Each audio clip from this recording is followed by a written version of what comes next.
Well, the Aussie market was treading water today as investor confusion about the unfolding Greek situation seems to weigh. So, can we find more logic in the charts than in that political manoeuvring? Joining me for his take is Gary Stone from Share Wealth Systems in Melbourne. Gary, thank you for joining me. It's pretty hard to read this market at the moment, I think, from a fundamental perspective, even from a political scientist perspective. Are we seeing any more logic when you look at your charts? Well, yes, we are seeing some logic. The logic has been for the last 2 months to step aside and be out of the market. Now, of course, I should qualify that by saying the systems that we use and that our customers use takes what we call a medium-term horizon. So it's not a long-term horizon. It's a short to medium term. It certainly would have been better to be on the sidelines since the end of April. Is that, when you say it's suggesting you should be out of it, is because it's looking like it's going to go negative, or it's looking like it's going to go sideways for a long time, or it's just too confusing to pick which way it's going to be heading?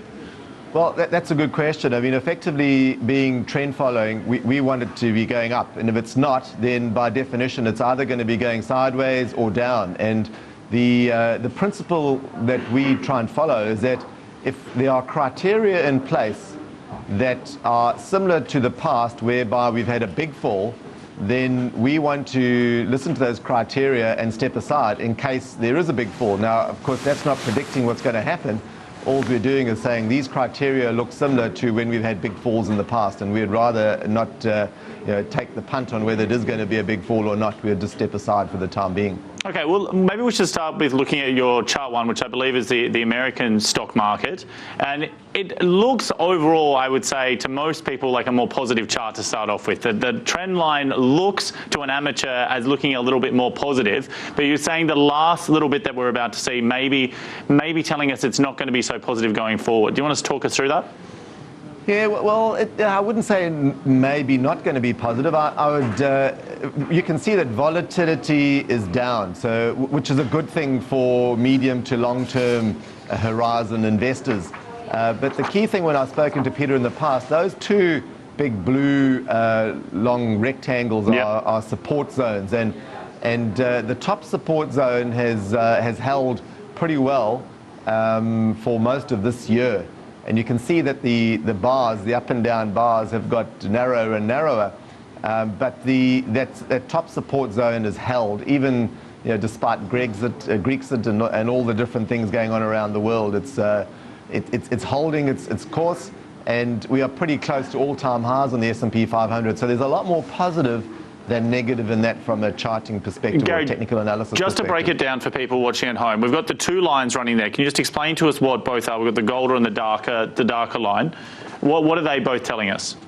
Okay, well, the two long blue zones are support and resistance zones. So leading up to the bottom zone, you could see that was a resistance zone a couple of times, and then eventually we broke through it the third time, and we went up to a new resistance zone. And that the lower zone became a support zone. Right. And then we bounced between the support and resistance zone for a while, had a couple of false starts, and then we got above the resistance zone, the top resistance zone, which has now become a support zone.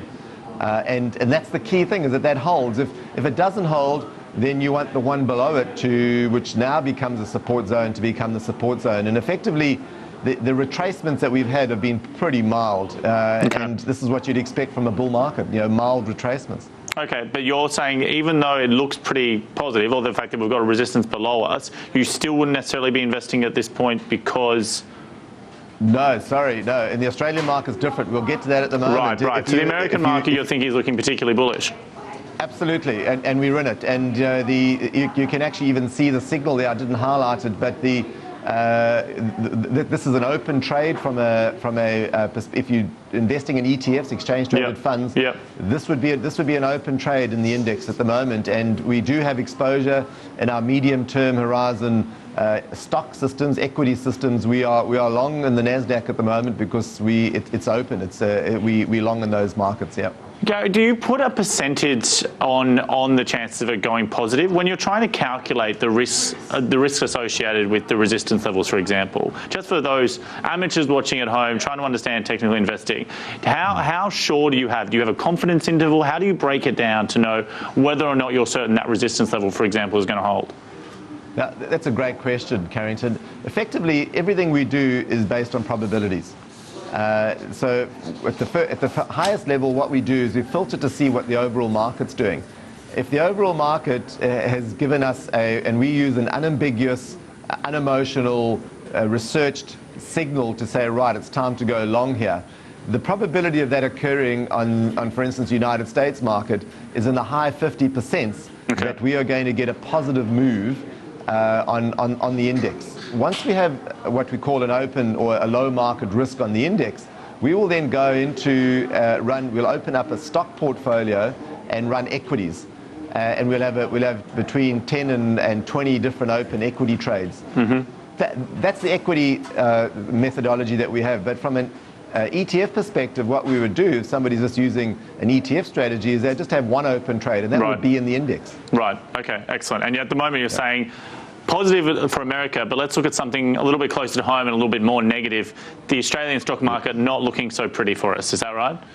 It isn't. There's been more volatility here than the American market, and in Europe there's been a lot more volatility as well. I'm not saying that we're following Europe, but we seem to have been affected a little bit by that. But it's also what's happening here locally as well is affecting our market.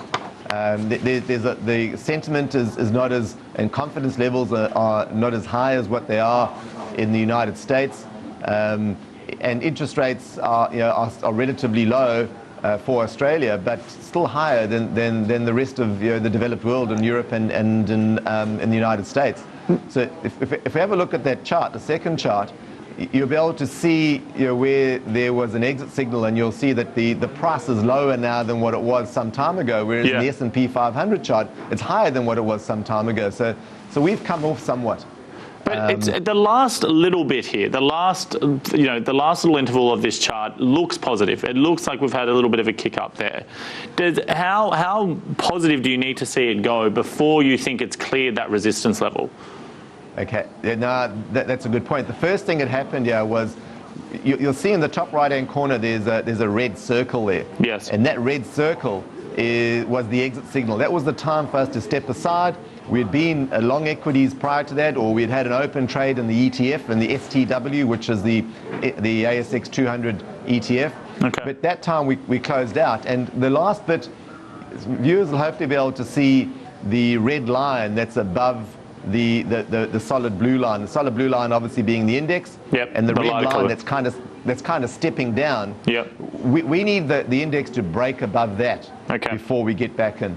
And that line, for those people at home, that's a line that you've created to illustrate whether or not we're above or below the point to leave? Is this what we're measuring there? Correct. So effectively what it is that's been researched, and using probabilities, or firstly using criteria to determine when to get in and when to get out. We then look at the probabilities of when that line is breached, when we go above it, what the probability is of having a positive move in the index before we get out again. Okay. And then we say, okay, we'll expose our equities with a medium-term horizon. We'll expose our money to the market. And what about like a time frame? How is there a time that you look for say a rally before you're happy, you're content to think that we've seen a turnaround? When you had your exit strategy, I noticed that seems to come at a point where we'd been kind of flatlining for a while. And then we've seen that dip off, well, obviously where your exit strategy came into play. How consistent or how long a period would you like to see a certain movement before you think we've turned a corner? Okay, now, firstly, it's not based on period. It's based primarily on volatility. Okay. So what we want to do, the whole challenge here is to remove noise. And the big challenge about investing in the stock market with the longer than short, even medium, even long term is to not allow random short-term noise to affect your medium to longer term decisions.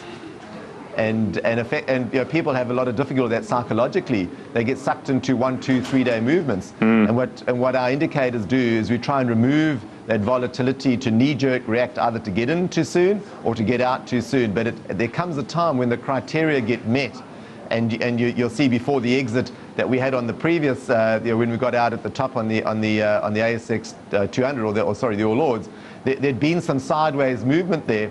We hadn't had any go forward, and then the volatility on the downside just became a little bit too great, and that's what generated the exit signal, and that was time for us to step aside. Use the data, ignore the feelings. Gary Stone, thanks for your time. We'll chat next time. It's a pleasure, Carrington. Okay, we're going to take a short break, but when we come back, we'll speak to the co-founder of a software solution company helping to reduce the dreaded red tape. Stay with us.